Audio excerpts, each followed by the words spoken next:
Afternoon, coast and countryside people. I thought I'd do a quick outside broadcast while there's no wind on the microphone. Seemed like a good idea. Now, I know we've touched on this before, but this is what we do with our kitchen waste during the winter.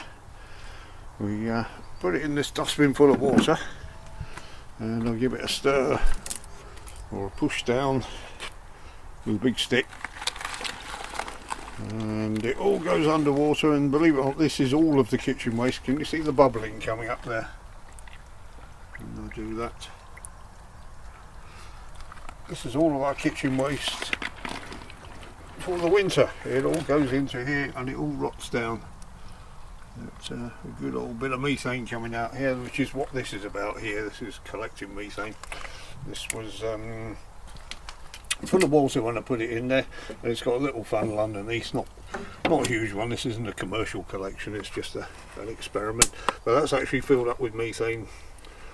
Let's replace the water in there, but that's another experiment. That's another video.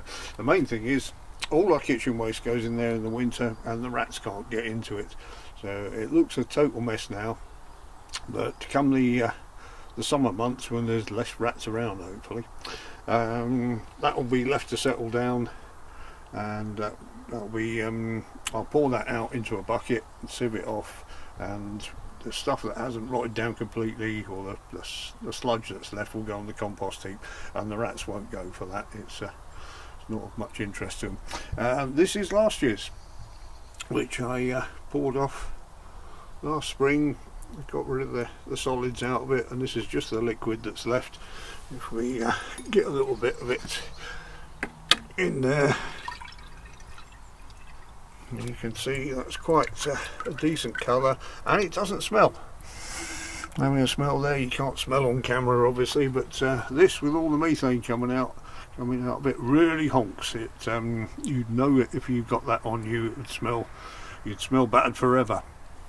But once the methane's bubbled off, you're left with just this liquid, which is an ideal plant feed, and I'm going to use that for the cacti and the vegetables, and dilute it. About a tablespoon in a gallon should be enough.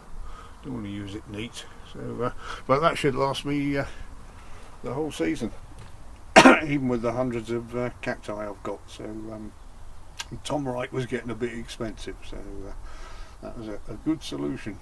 But there we go. It looks horrible now, but once it's all settled out and sorted out, that's what we're left with, the lovely amber nectar there. So sorry it's a bit boring, but it's a cold winter's day, and I thought it might be a little bit of interest. Thanks for watching.